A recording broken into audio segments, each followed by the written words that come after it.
Hello and welcome to another episode of Way Out of History.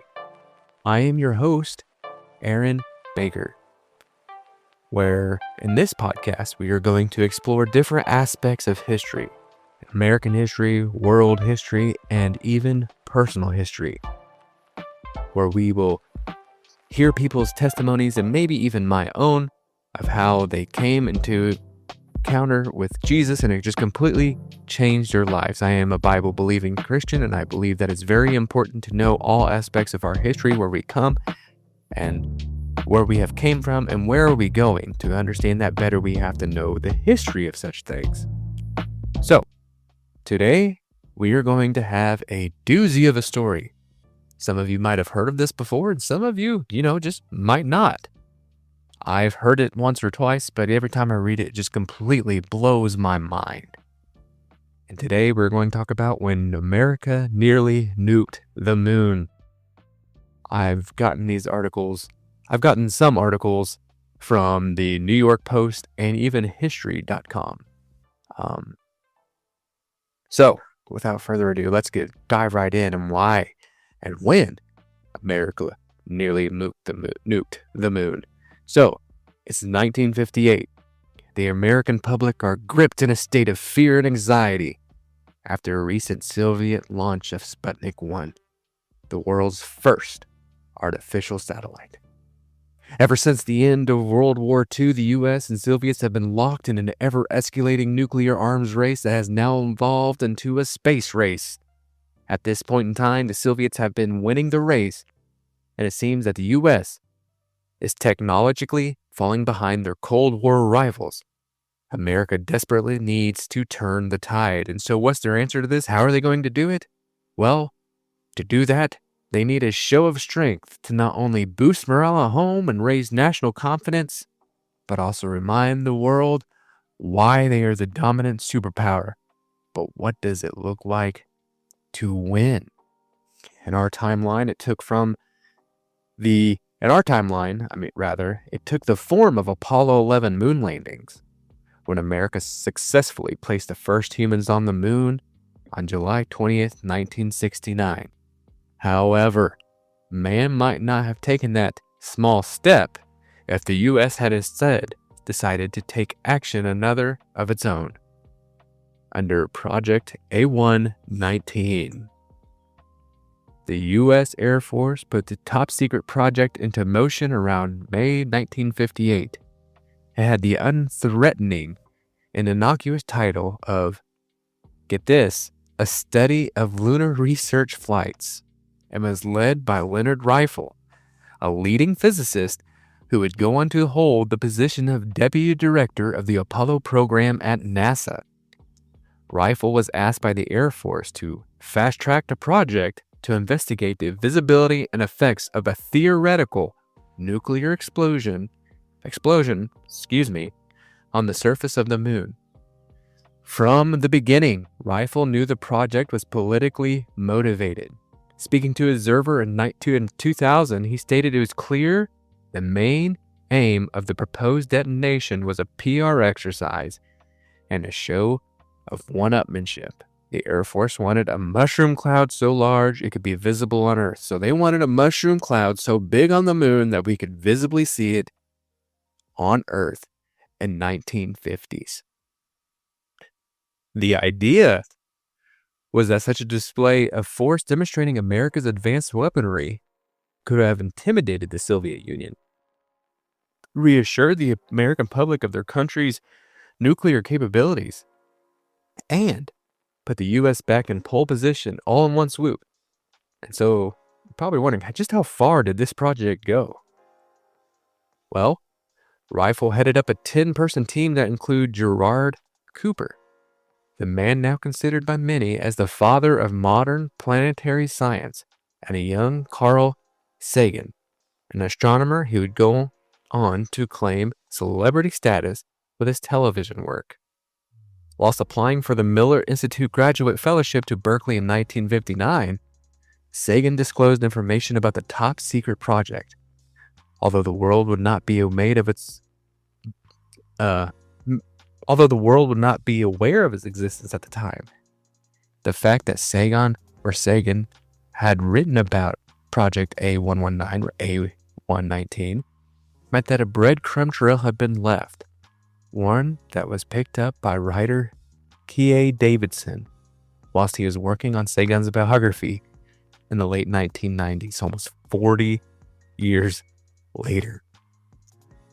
When his book hit the shelves, Rival decided to go on the record to clarify some of the claims, or in his own words, to extend the historical record beyond the Davidson biography by offering some additional first-hand comments.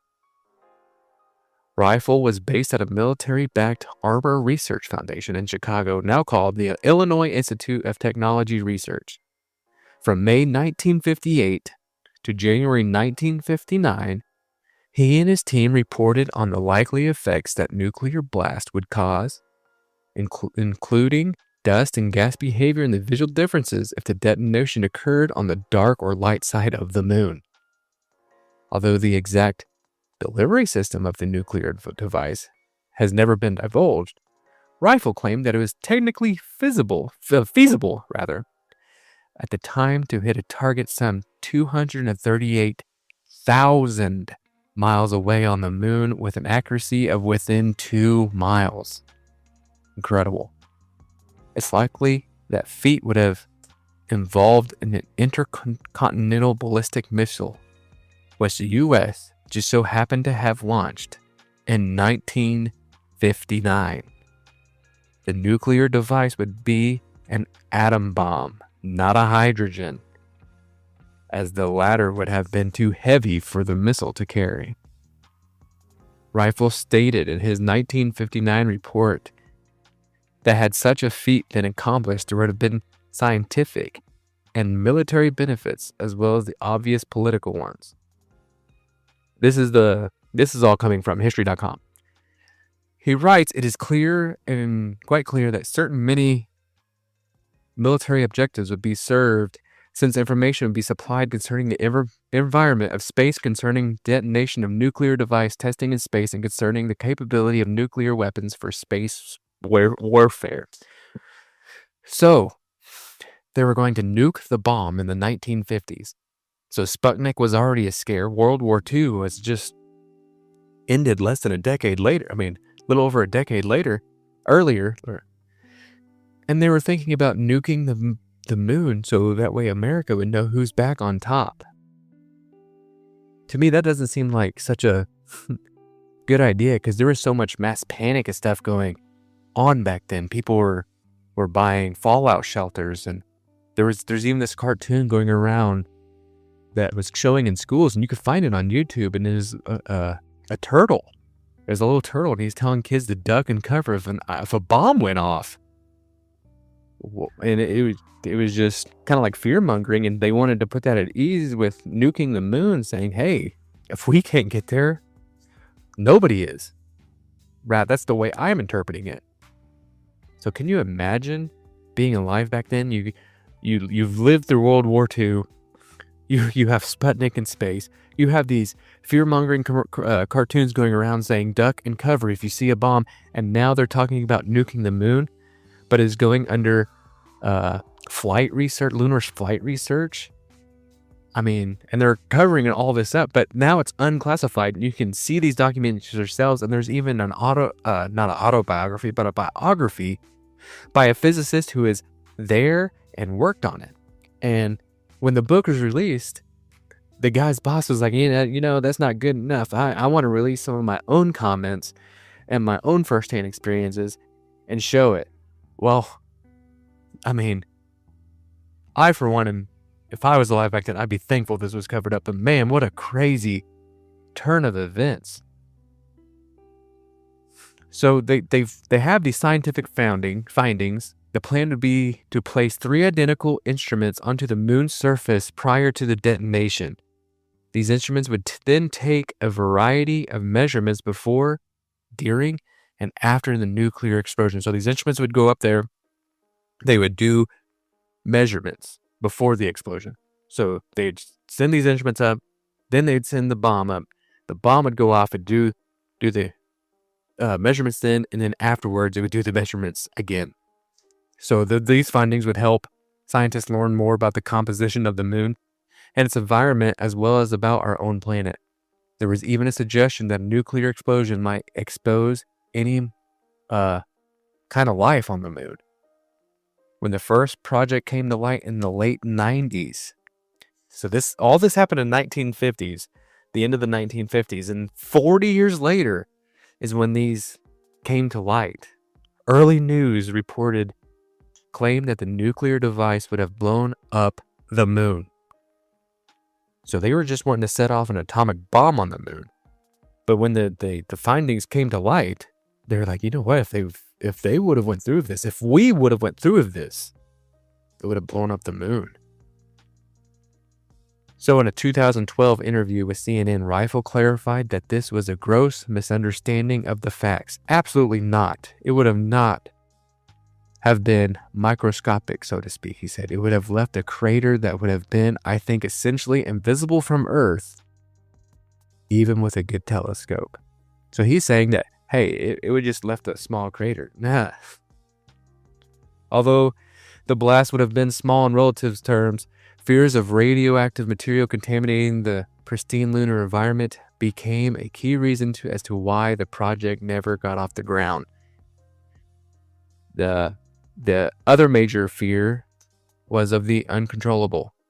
Any space venture comes with its fair share of uncertainties and risk, and the chance of nuclear device exploding prematurely within the Earth's atmosphere was not one to be taken lightly. The fallout, so to speak, would have been devastating in many regards. And I'm thankful for that. In the end, Project A119 was shelved, leaving Neil Armstrong and Buzz Aldrin to etch their names in the history of moon landings. Their accomplishment provided us with one remarkable, inspiring, and positive image of mankind's greatest ever feat of exploration. One giant nuclear blast for mankind was thankfully not meant to be. Again, this is from history.co.uk. You can find all the information there. And it's just outstanding. It goes a lot deeper into that. It talks more about how the Soviets were coming up and had a similar plan, and about the space treaty, and about how the Cold War documents remain under lock and key in the U.S. So you find all that in, like I said, you can look it up, and I'm just using history out of the United Kingdom history.co.uk. And there's also a similar article on the New York Post about nuking the moon. So thankful we did not nuke the moon, and I don't know where you stand on the moon landing, whether it happened or not, whether it was staged or not. You know, it's no concern of mine, but one thing is for certain. At one time, we did try to nuke the moon, and then we tried to cover it up and label it as something else. Yeah, didn't really work out, and thankful for that. So, thank you for tuning in. Next time, we might drive into something a little more different. But until then, I hope you guys have a blessed day, a great week, and remember, Jesus loves you. And until next time, I'm Aaron Baker. Have a good one.